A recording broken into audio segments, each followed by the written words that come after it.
Hello, and welcome to the 2022 Georgetown University Virtual Women's Forum year-long series. My name is Julia Farr, and I serve as the Executive Director of the Georgetown University Alumni Association. I'm a member of the college class of 1988, and I'm a parent to three Hoyas, classes of 19, 21, and 24. I'm very happy to be here with you today to be kicking off the fourth Pan-Campus Women's Forum. While we had originally planned to be together again this year, we couldn't pass up the opportunity to bring us all together, even if it is virtually. But as a result of our pivot to this virtual format, we've been able to expand the reach of the Women's Forum even further and are thrilled to have over 1,200 Hoyas registered for today's conversation. As we kick off the Women's Forum virtual series today, our hope is that this series programming brings the same thought-provoking content to the forefront, where we can shine a light on and celebrate our Georgetown graduates and faculty as exemplars and experts.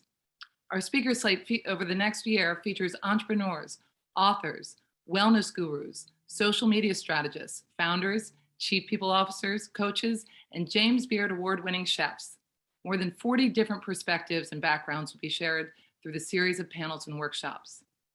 The forum's tagline, for her, for him, for them, for all, helps illustrate not only the inclusive and intersectional philosophy driving the forum, but the fact that a more just and equitable world requires that all of us participate in the conversation.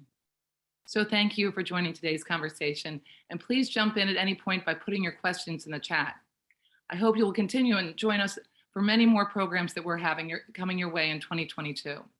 And finally, I'd like to thank our alumni and faculty committee who were critical in helping us to shape the content that you will experience in these conversations over the next year. It's now my distinct pleasure to welcome Mika Brzezinski and Marisa Moret. Mika is the co-host of MSNBC's Morning Joe, founder of Know Your Value, and best-selling author of many wonderful books that inspire and empower women in the workplace. She attended Georgetown University and is the current parent of her daughter studying at the Law Center. Marisa is a 1991 graduate of Georgetown College and is global director of Airbnb, where she serves as the director of strategic partnerships and as chief of staff for the global policy and communications team. I'm excited to turn it over to you, Mika and Marisa. Thank you for being with us. Thank you so much, Julie. Thank you, Georgetown. Thank you, Women's Forum. Hello, Hoya friends and family. And Mika, how are you? I'm unmuted. How's that? Is that better? That's great. I needed a young person to do that for me. I admit it. No, sorry about that. But yes, I'm here. And Marisa, it's great to be here with you. And yes, thank you to the Georgetown University Women's Forum for having us. Yes. So I know we only have an hour together. Let's go. We have so much to cover. I want to remind the participants, please do not hesitate to put questions in the chat. We will have a Q&A at the end. So I'm going to get started, Mika. You are so well known for Morning Joes, right? You've been there for over a decade, but you started there when you were 40, right? So yes. I'm curious about pre-Morning Joe, Mika. Tell me about your career path. There was so much. And, you know, actually, I thought 40 would be the end, which is kind of something we should talk about. But the career path before, and by the way, if you can believe it, Morning Joe is celebrating its 15th year this May. And Joe, Willie, and I are the longest running anchor team on television. So we're feeling kind of old, but kind of bold and excited about the future. As we're going into the spring, we're announcing a fourth hour, just announced yesterday. So congrats. Thanks. I think, I'm not sure, but I think, but pre-Morning Joe, and, you know, I want to throw the same question back to you, because everybody wants to know how you got where you are. But I did the traditional route, started in local news, and I was in local news for 15 years, went to the network, got my first network job, then jumped to cable, then went back to network, then got fired. That was a big defining moment in my career life. And then finally ended up back on cable again on a morning political talk show that dominates 3 hours every morning. and now apparently 4 hours every morning. So it was a career that had a lot of highs and a lot of lows, which added up to finally getting to Morning Joe, which was really a dream job, kind of a perfect fit for me. So the trajectory has some lessons in it, which we'll be talking about, some consequences from decisions that I've made. But it was, I kept moving real fast. How about you? Yeah, I was just thinking, just side note, really remarkable to think about when we were at Georgetown, your company, MSNBC, didn't exist, nor did mine, Right. Airbnb, right? Oh So my God. it's Yeah. amazing to think that we're both with companies that didn't even exist, right? There you So go. think about career path. I certainly did not imagine I'd be working at a global company platform, internet platform. I mean, I don't even think I had email at Georgetown. Right. But yeah, I took a very traditional path as well. I went to Georgetown, straight out of Georgetown, like many Hoyas do, went to law school. And, we were talking about this about your daughter who's in law school, and, got a law firm job, did, everyone said you'd be a litigator. And then I had this opportunity, chance of a lifetime. I worked on a political campaign that was not supposed to end the way it did, but my candidate won. And as he asked me to join him as his chief of staff, I was very young. I had no idea what I was doing, but I said yes. And I never imagined that I'd stay there for as long as I did. I was there for 13 years. And, he was running for office and didn't win. And that for me was a reset moment, much like I know you're very candid about things that happened to you at CBS, which we'll get to, but it was a reset moment and I had to reinvent myself. And I was in San Francisco and tech was really hot. And so I wanted to get a job in it. And it was hard, same as you, like the whole way, we make it sound so easy. Like we have these great jobs, we're so happy, but there were so many points along the way where we've had to make decisions. So yeah, it's been a journey, and I really want to talk to you about, because you're so transparent and vulnerable about this, about the firing, right? And what a reset moment that was for you. So how did you get your confidence back? What happened? Well, that was actually a big part of building Know Your Value, was that year after being fired, because in doing the research for the book, which was picking apart all the mistakes that I've made, especially in the year after I was fired, women take rejection, the answer no, or getting fired incredibly deeply personally. It is traumatic for women. And I have learned along the way that that's one of the mistakes we make, that we don't have a more disciplined, calm reaction to failure or to no. Because, I learned in dialectical behavioral therapy that two things can be true at the same time, and that there is emotion mind and wise mind. Wise mind is when you're calm, is when you're in control of the situation and when you can see things from 20,000 feet. Emotion mind is when you're deeply upset, you're unregulated. And we are dysregulated every time anyone says no.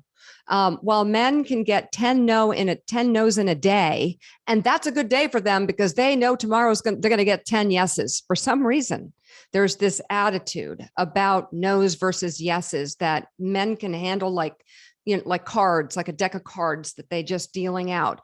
And we're just like thinking about every no and picking it apart and feeling it personally. And when I got fired, it was so personal. And there were things that I did that reflected that. Like I went home and I lied to my kids about it. I told them I was just leaving CBS, and it was great because we'd have more time together. And both my daughters did not buy it. One was 8 and one was 10. And I won't say which did which, but one was like, you can't leave CBS. That's the only reason the lady at the library likes me. And the other one got really sad and said, you shouldn't leave CBS. You love it so much. Like kids call you out, Don't lie to yourself. Don't lie to your kids. That's like lesson number one. It's okay. Your kids should see you fail. And in business and in life, we're going to see a lot of failures. And I think we need to see them immediately as building blocks or as challenges that, tomorrow I'm going to not fail at that, or tomorrow I'm going to get that yes, instead of something that really hurts. And so after I got fired, I spent like a year looking for a job. I didn't think I'd ever get a job in the business again. I thought my age had a big reason to do with it, which boy, have I proved that wrong. And a lot of other women have too. But I walked around into these interviews with the word fired written on my forehead because I had taken it so personally that I felt, it was something shameful about myself. While men would be like, oh, there's a word that they would use to that, F them or, you. And I'm going to, you know what? Firing me? Great. I'm going to go to the firm across the street. I'm going to burn your firm down with the work I do there. I mean, that's their whole and I just need a little bit of that, I think. Or we need a little bit of joy or a little bit of humor about our failures. It's some way to survive them that is not so personal that we find ourselves in emotion mind, because two things can be true at one time. You can get fired from your job, and you also can still be very good at what you do and have a lot to offer. And you can't let that firing own you, which is what I did. And I wrote a lot about it because I think it's a mistake a lot of us make where we carry around all those rejections. Yeah, no, it's true. I mean, I think about just applying for jobs, right? Getting rejected a lot. Oh, like as soon as I hit send, right? It wasn't even like they were looking at my resume. So it was just like, how do you get in and how do you build that resilience, right? How do you reinvent yourself? Mm-hmm. And it sounds like part of writing the book was reinventing yourself. Yeah. Well, part of writing the book was just kind of facing what my career experience had done to my psyche and whether or not that was okay, because I didn't know my value when I was 40 years old. And so I thought that's a real problem. And so when I started writing Know Your Value the first time around, I started realizing that my story is so similar to so many women. In fact, women after that book came out would rush me. They would rush the stage or rush to me on streets and be like, oh my God, I read your book. That was me. Oh my God, I read your book. I got a raise. Oh my God, I read your book and I quit. Oh my God, I read your book and I got divorced. I mean, I've heard it all. And it's because it was incredibly relatable. And yes, it was me. I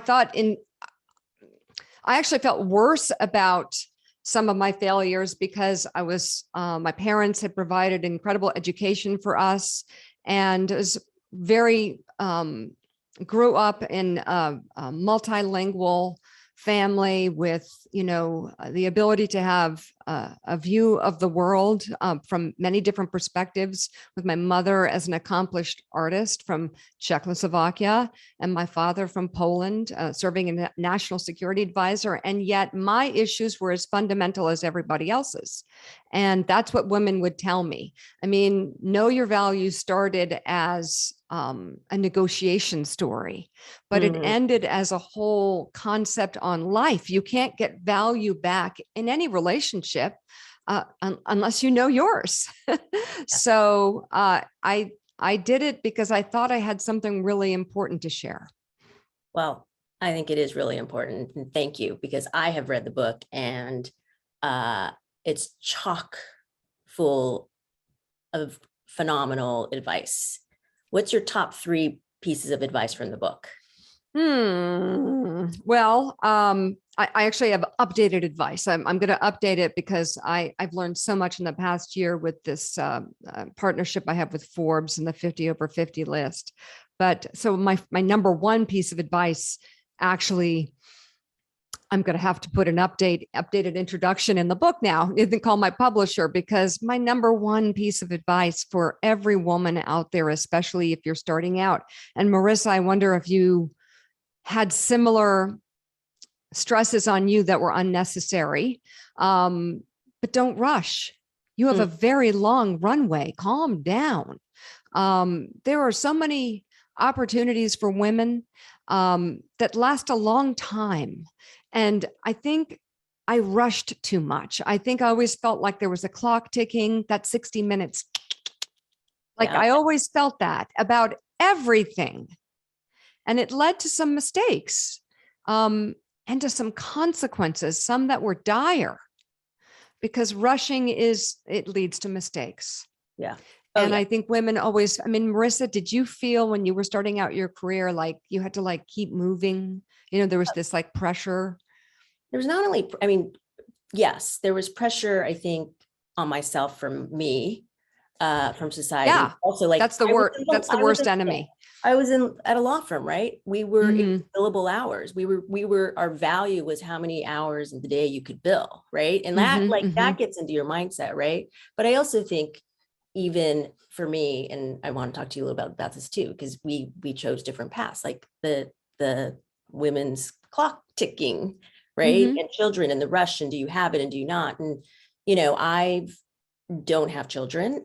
I didn't have an opportunity to, but I've never regretted it. And sort of there were periods in my time in my life where I was just like, okay, this is the time.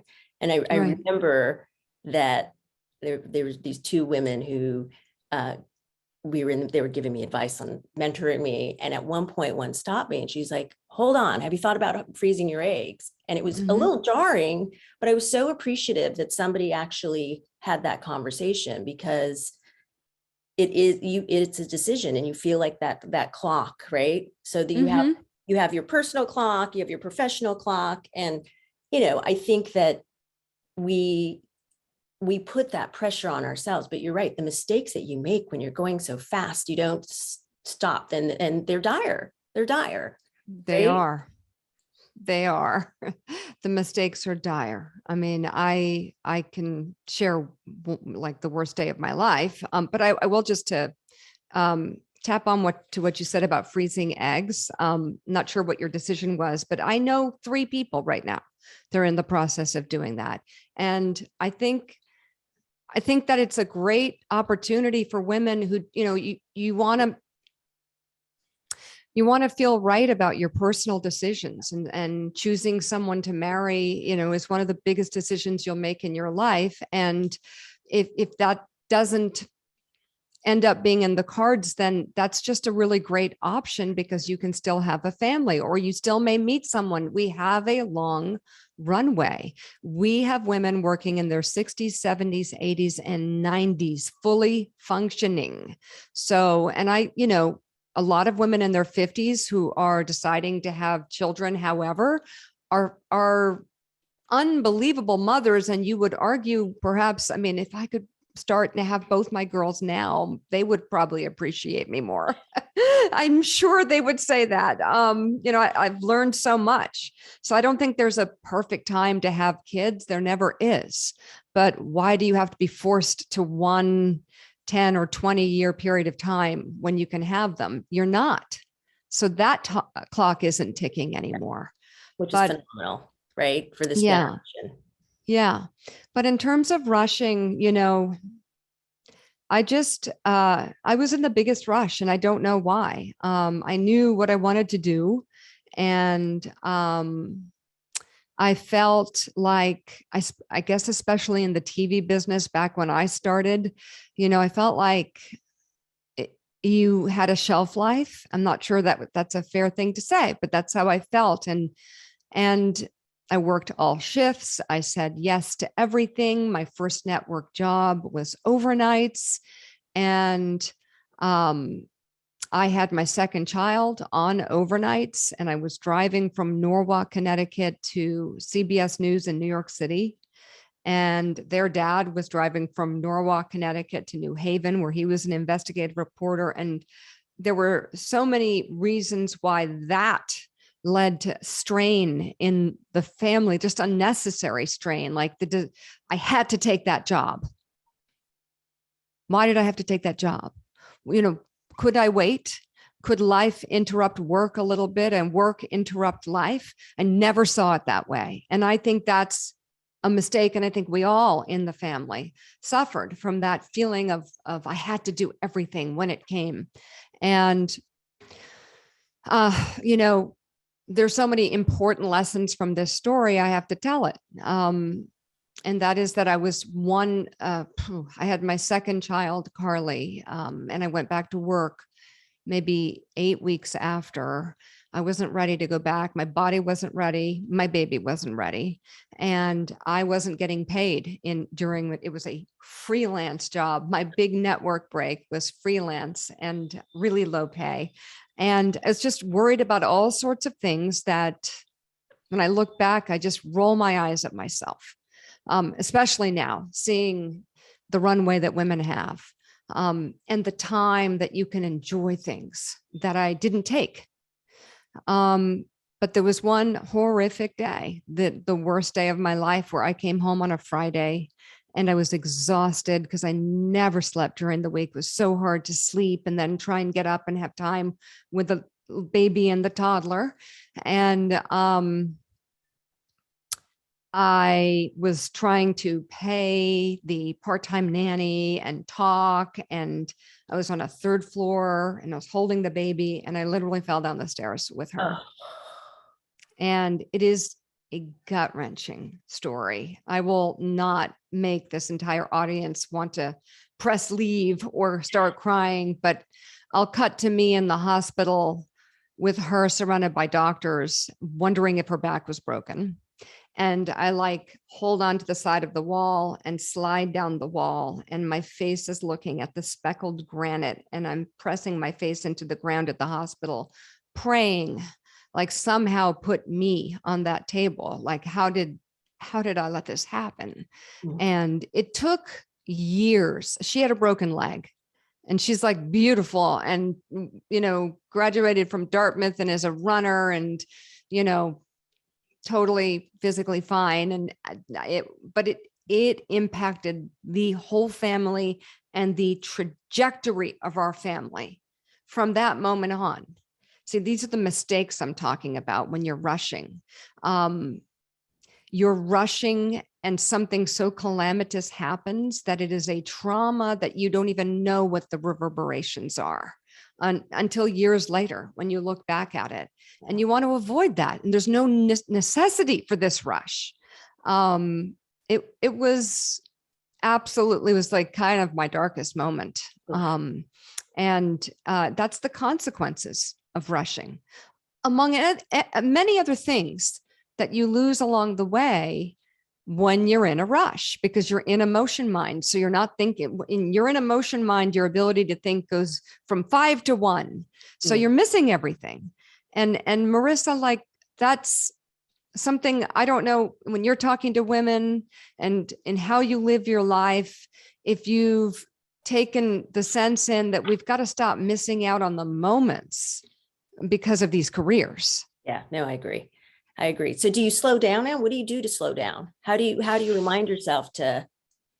So I have learned, I do dialectical behavioral therapy, which I suggest everybody if they're even looking at mainstreaming it in schools. They call it emotion regulation. They call it a lot of different things, but it is looking at things differently, doing things literally differently.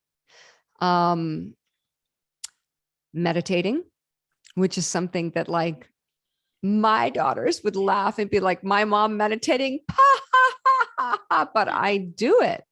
And it's 10, 20 minutes. And there is data that shows brain scans before one does meditation. And after 6 months, it impacts your brain. You learn to think slower. I'm a big runner. I'm a very amped up person. I do a morning show.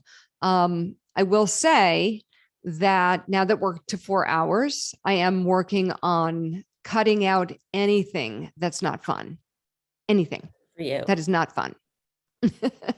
I just won't do it. Yeah. The luxuries of being 50, right? The awareness that yeah. I mean, people have come after me for another book and I'm just no, I can't, that's not fun. I can't do it. So that's my key. But how about you? I mean, is there a change in your attitude from when you were younger? Yes, I definitely would agree 100% about slowing down. I too have made tons of mistakes, right? Not as scary as yours, but because rushing through things, right? I've told the story. I was fundraising for my boss and I was not paying attention. I was running around. It was holidays and I left about $50,000 worth of checks in the garage. No, that's not good. I went back, I realized it, I found them, but it was like I nearly had a heart attack. Things not, slowing down, not paying attention to health issues. Mhm. Right? Oh, it's nothing. I'm not going to go to the doctor. But you have to have self-awareness. You have to pay attention. I, like you, am a runner. But even that, I've tried to slow down. I'm being kind to my joints. I've definitely been during COVID walking a lot. I love Pilates, mindfulness. I wouldn't call it meditation, but it is a form of meditation. I'm just sort of grounding yourself before the day starts, because the day starts and man, like Busy. you can really get into that hamster wheel of, meeting after meeting after meeting. And so just blocking my calendar, right? Just little things, stopping for lunch, pause, I mean, with the world of internet now, stuff moves a lot faster for sure. So Definitely. you mentioned the 50-50 list. And you talked a little bit about negotiation with Know Your Value. And Forbes, pretty important partner. Was there a negotiation there? Yes, but I actually think the most important negotiation I ever made in terms of Know Your Value was a negotiation that I didn't have. So I'll tell you about Forbes, but I want to start with how Know Your Value started. Okay. Because I had negotiations. I mean, in the book, you'll see many of them went terribly. I mean, there were people who said no, and many times, and no. I mean, there are so many more no's than there are yeses, by the way, for everybody in our audience. Like every day is hard in the world of TV news and any industry. And, to get to yes is very hard on anything. And so I just don't want to like paint a picture of, okay, here's the magic words to say, and you will get a yes. It's hard and you have to keep going at it. But the other thing that I learned in the research that I did for Know Your Values, that we don't like to take risks. We want everything like in the box, and we want to be told what our next thing is. And we want just it all to fit. And if it's not in like the plan, it throws us off.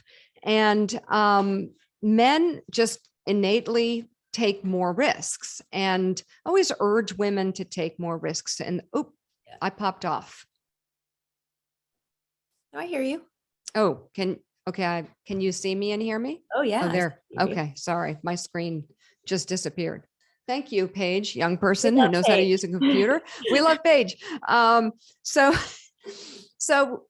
I with Know Your Value, I turned my playbook around. I had written the book. It was a huge success.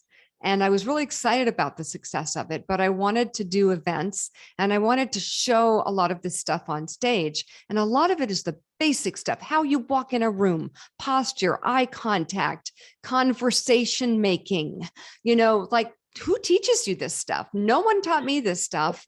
And I thought it was hard in the TV business, trying to sort of be in job interviews or try to get promotions, and I didn't know how to do it. So I thought this is the stuff everyone needs. And I think women who have made it past a certain level have figured out their way. It's the women from the bottom up that I'm looking at in terms of knowing their value. And I was like, I can make an event. I can get sponsors. I could go back to Hartford, Connecticut, where I was a anchor and everyone knows me there. And I have friends there who work in PR, and we could make this event together, and I'll get sponsors from the major companies there, Aetna, TIAA, Kraft, and I'll just pull it together. And I got a venue, the Hartford Downtown Marriott, and I created this concept where I asked my old TV station, and I was getting so creative with all my ideas. I literally made an iPhone video, and this is like 12 years ago. And I said, hi, it's Mika Brzezinski. Remember me? WFSB Channel 3. Well, I'm coming back to Hartford for my very first Know Your Value event. And I want to have a competition. If you know your value and you can communicate it effectively, get on your phone and make a video just like me in 1 minute or less. Tell me why you have value. No matter what you do, no matter where you are, tell me why you have value and why you need why you should be given $10,000 on the spot. Also, look at how many times you delete that, okay? And then send in your best one. And I created this competition where we had 5 finalists and we coached them, and we had this great moment on stage, okay? And so the event happens. It is sold out. People love the 3 words, know your value. There's a waiting list. There is people who have walked there who are in like a line outside. We stuffed them in to the Marriott downtown Hartford ballroom. And we had CEOs. My friend Gail King came up as the keynote, and like they loved her. And while she was getting off stage, she was like, Mika, you are onto something here. You are totally onto something. And the competition happened. And it was the Know Your Value, Grow Your Value bonus competition. And I had this woman from Madison, Connecticut, who had been fired from Wall Street and had started a secondhand store for moms in downtown Madison on Main Street. And she wanted to use the money to build a website. I had a mom from Avon, Connecticut, who had 3 daughters, and her husband left her for another woman. And she wanted to build a gym in her basement so she could like teach Pilates while she raised her daughters. We had a woman from Houston who had all these dresses she had designed, and she had just moved into town. She wanted to be a dress designer. We had this 28-year-old single mom who never went to college. No one in her family had gone to college. She was an assistant in like Middletown, Connecticut, Jennifer Hotchkiss. And she had this incredible voice. And she was like, I want to be the boss someday. I want to go to college. I want to go to Bay Path College and get a degree. But I've got a kid. I don't know how to do this, but I want to use the money for that. And the woman from Madison, Connecticut actually won. She had this incredible pitch, and she had like a tube coming out of her arm. And when she won, the place went wild. Her name was Darcy Sorda. And I was hugging her. She was hugging me. And I was like, are you okay? And she's like, oh, I had heart surgery 48 hours ago. The doctor told me not to come. I was practicing on the like stretcher as they put her into surgery. And she's like, there's a wheelchair backstage. I'm like, go backstage. But it was a great message. And then this woman is like pulling on my dress as it happened again, Paige, is pulling on my dress. And she's like, please let me have the microphone. And I'm supposed to be like, closing out the event. So I say, I think we have a last minute announcement. And this woman, she's like in her 70s, I think. She takes the microphone and she goes, you all are wonderful. But Jennifer Hotchkiss, the runner-up, I'm the CMO of Bay Path College. I want you to come in on Monday and we're going to give you a full ride.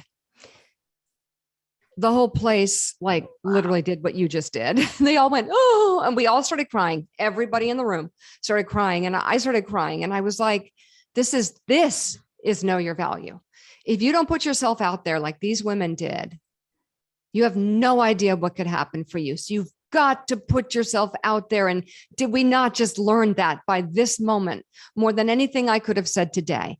So the event was amazing. It turned a profit. And here's the final tip that I was starting out with. It wasn't a negotiation. I never asked permission to NBC to do this. I took a risk. If I had asked, they would have said no.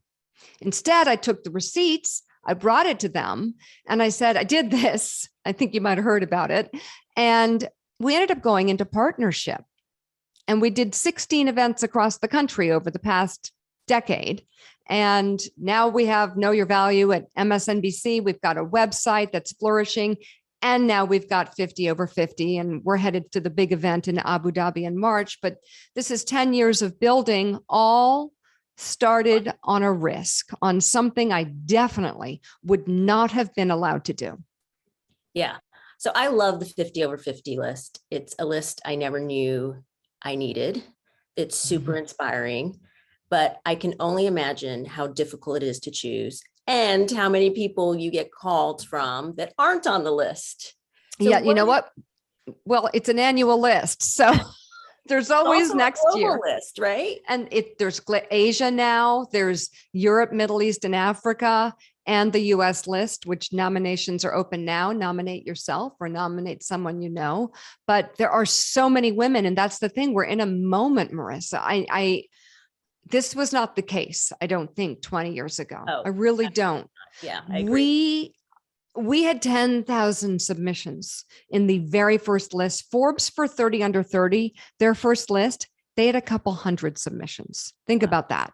Like, there are so many women who deserve to be on this list, who are out there actively participating in their life and killing it. Yeah. So I love the list, and it's expanding like crazy around the world because there is a place for it. Yeah, awesome. So when I first heard you mention a couple of weeks ago, 30-50, I was like, oh yeah, 50 is the new 30. But tell us about it, because it's super cool. And what I love about it, and would love you to touch on, is the mentorship piece of the 30-50 and mentoring. Well, we have, we decided that the list started to like explode around the world, and we've gotten such great response. And so the next thing, of course, is I want to do an event. I don't know what the obsession with events is, but the concept is to get these women around the world from the 50 over 50 lists and the 30 under 30 lists, and to create an event around them and others. The women in between are invited as well. And we have our first event, which is on and around International Women's Day in about 3 weeks in Abu Dhabi. And Hillary Clinton's the keynote. And we're about to announce a whole bunch of other participants and speakers and performers. And we're having this amazing fashion show where all the models are over 50, like Paulina Portskova and Iman. And it's just going to be fun, as well as really, really constructive on the mentorship side. So we're going to have tons of mentoring constructs within the 4-day event itself. And then we're going to go to a women's college and mentor the women there, sort of leaving the host city better than we found it. And we're going to have a lot of messages for the region, some that, you know, going to be a little uncomfortable, but awesome. We're going to speak out. Yeah. So as you think about mentorship, right? I was thinking about my own mentors, and I really didn't have that many female mentors. I didn't. Yeah. Right? No.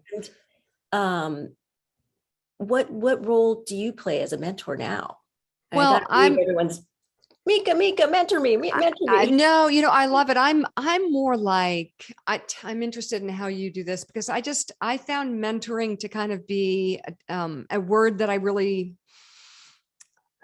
it's more about sponsoring, proving to women their value. Like, I did a book with a young woman who worked for Morning Joe, who I just thought was fantastic.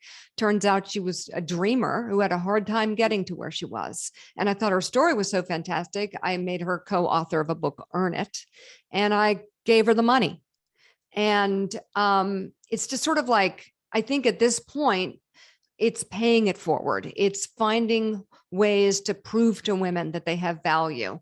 That, to me, I mean, mentorship is great. Giving advice is great, but it's more like grab them by the hand and drag them down the hall and push them into that meeting. There was a young girl from Cornell who wants to be an intern at Morning Joe. And she already has worked like in some great places and totally is qualified, but she called me, I had her call me, and she had this kind of mousy, small voice. And I was like, whoa, open your computer right now. Okay. I need you to email my executive producer. His email address is alex.@Corson. And she was like typing, and she's like, am I supposed to be typing this? I'm like, yes. And copy me, morning Mika 1. And she's typing. And I said, dear Alex. And I said, and I literally told her what to write in the letter and told Alex why she was great in her voice. And she was like, can I say that? I said, yes, your experience on oversight and, in politics in Washington, D.C. makes you perfect for this job. And Mika Brzezinski, she was just not used to touting for herself and not used to using someone's name as a sponsor. And, I just was like, come on, let's just do this. Now proofread it. And I stayed on the phone and I was like, press send. I'm not hanging up till you press it. I think it was probably the most stressful phone call she's ever had. So I guess that's how I look at it. It's just like rolling your sleeves up and getting involved. I get right in there with people and like find out the problem and push them forward and show them. Because I think it's like advice is easy to say. It's much harder to help people execute it. Action. Right? Yeah. Sure. Yeah. Okay. I'm going to remind our participants to put in questions in the chat Q&A. And I know we're supposed to have Q&A. But I have tons more. So are you up for lightning round? Oh yeah, let's do it. Let's both do it. Okay. Favorite app on your phone?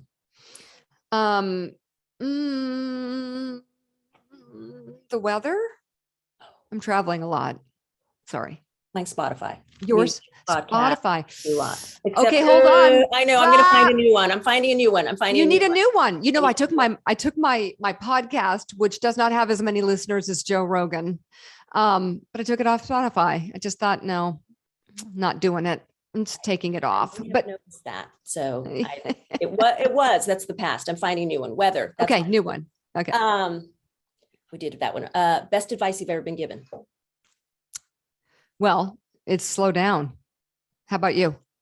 It's that. And also like financial literacy, get a financial planner. Ooh, that's really good. I did it when I was 30 because I was in so much debt from law school. Jealous. Good idea. Okay. Yep. Best advice. What still excites you? Oh, my girls. How about you? Innovation. Just the speed of innovation and like the things that we can do now. I mean, like I said, our companies didn't even exist. So companies that people are going to be working at they're not so even cool. Right? Yeah, absolutely. What books are on your nightstand? Range. Me too. I have a lot Have you read Range? No. Okay. It's really good. It's just, it's about all of this. I mean, and it's sort of about having range and being, the importance of actually being good at a lot of really small things as opposed to really big things and why range is important. It's really good. It's amazing. The one written the Sports Illustrated guy. I'll have to look it up. Someone told me something. My doctor told me about one of these books. Okay, I wrote it down. It's so good. On my list. Range is good. Yeah. One thing in your purse you can't live without. So one thing I've been looking for all day, a really good lipstick that doesn't dry out my lips. Lip balm with a nice color. Lip balm. Yeah, for sure. How about you? Same, lip balm. Like that. I was gonna say my iPhone, but I could live without that. I still haven't found a good one. Yeah. I use this one that's like it's a lip balm. I think it's Arrow and it has a natural color and it adjusts to your lips. And they have different tints. And it's good because I have a lot of lipsticks that I lose. That was the tip from my mom. She's like, when you're not feeling good, put on some lipstick. It just feels better. Great. Hey, Mom, thanks, Mom. Thanks. Okay. Any lightning round from you?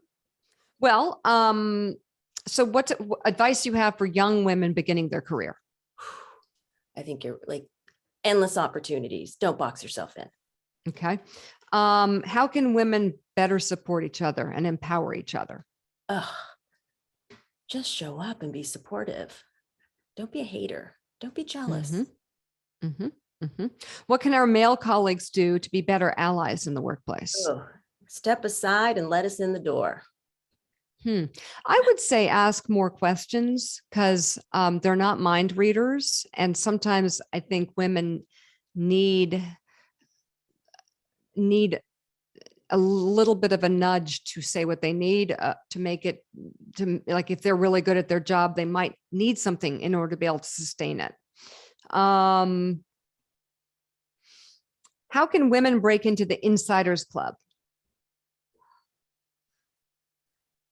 Well, I think there's a lot of ways. One, you can elbow your way in, but there's no substitute for actually good work and quality work, right? Mhm. And I think going back to, it's like tooting your own horn and not being afraid to not only know your value, but then articulate and show your value. Exactly.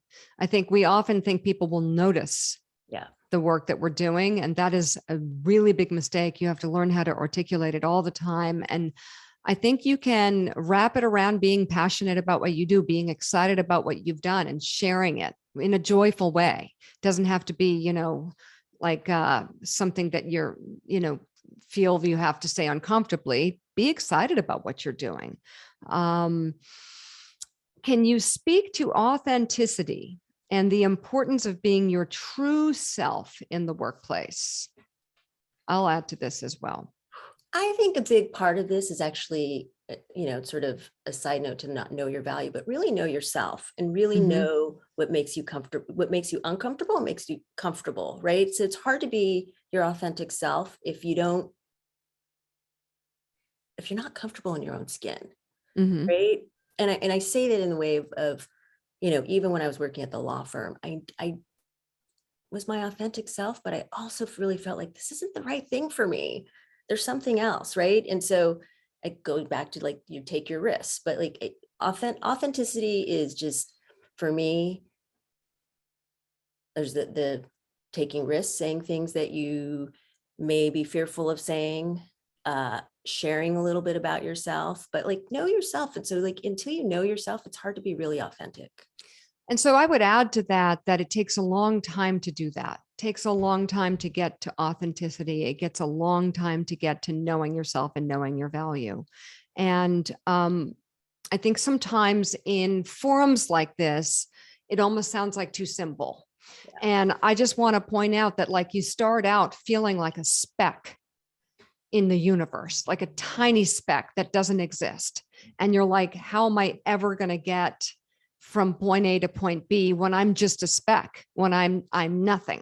And then you finally get somewhere, and then you're climbing and you're more than a speck, but it takes a long time to get beyond the speck.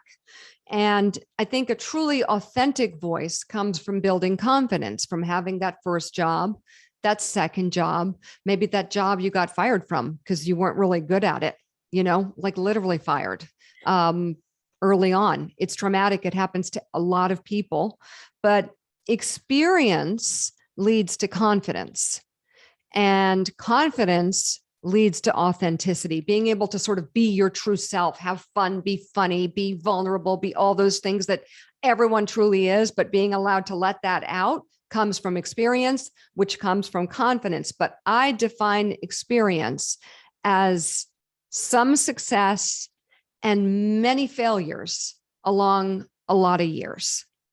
And if you look at it that way, then you might be looking at yourself at whatever stage in your career that you're at, and you think, okay, I can do that because that's what it's like. It's not like, super bells and whistles and super exciting all the time. It's hard, it's sloggy, it's, crappy. There are bad days. And no matter how successful anyone is, it's like that for a lot of it before you get to a place of being truly confident and being able to be your authentic self in the workplace, which should be an ultimate goal for a woman. But it's very challenging because of the very many different tracks that we are on in life at the same time. I think we really struggle with this. And I think if you know that struggle exists and you embrace your failures, it will be easier to get to that point of authenticity.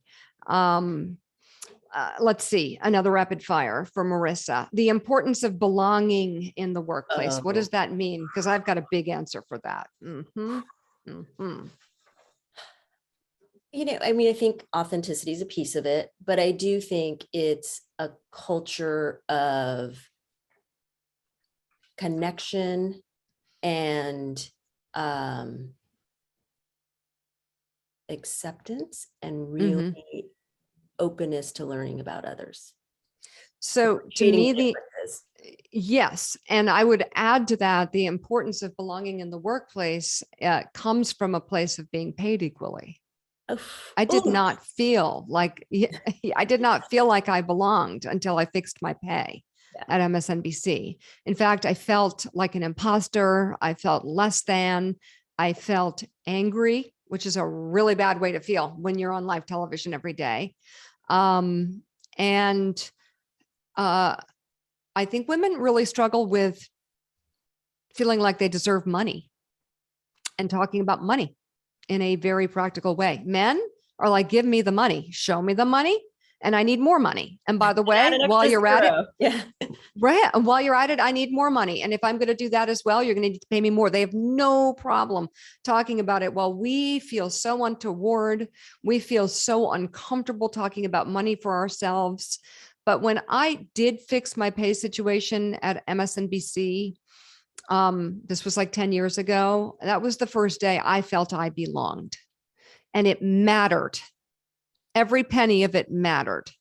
And so that's what belonging that's what belonging is to me, is being paid equally. How do you belong if you're not paid equally? And personally, if I became CEO of any company in this country, it's the first thing I would do. I would look at the pay and make sure that everybody is equal, and I would raise pays that are not equal. Boom, end of story. And by the way, any woman who you reward with equal pay, I can't believe I called it a reward, will pay it forward in 20 different ways, because she knows the importance of feeling like she belongs. Amen. I'm with you. Okay, I know we have Q&A I see that there's 62 questions. I'm very unlikely we're gonna get through 62. So I think Stephanie, you're gonna. Yeah, absolutely. Well, thank you. Yeah, like you said, we are drowning in excellent questions over here. So much positive feedback on the conversation, especially early on your conversation about the importance of not rushing really, really resonated with a lot of people. And so to circle back to the beginning of your conversation, Mika, you were saying you had 3 updated pieces of advice in your book, and I think everyone was waiting on 2 and 3. Oh, sure. Okay. So it was advice on, okay. So don't rush would be the first. The second would be to practice advocating for yourself, and don't think that you can do it in the moment, and don't think that you can wing it. That little cell phone trick that I did for the women of Hartford, all should do. I think you should literally talk on your phone to yourself, asking for that raise or having that conversation, that negotiation. I would practice with friends, with a glass of wine, on a Friday night with a bunch of girlfriends, and stand up on a chair and speak in front of your friends and realize how that feels, because that's what a negotiation feels like. It feels very exposing, like you're on stage. So don't think that you're good at it just because you've got it all up here. It's got to come out right. And you've got to have the right body language, the right facial connection, your eye, the whole thing is hard to do if you haven't done it. So practice, practice, practice. And then number 3 would be pay it forward. And the minute you can, anytime you can, start paying it forward to other women. I do this all the time, and I get nothing back from many of them except a thank you.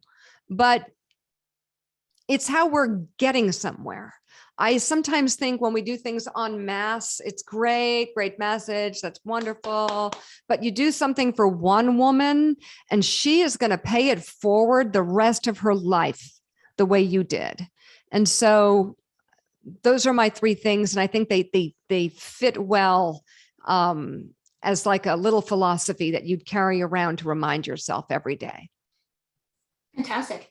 One of the other questions we've got here is, what is the most challenging thing you've experienced in your career? Marisa?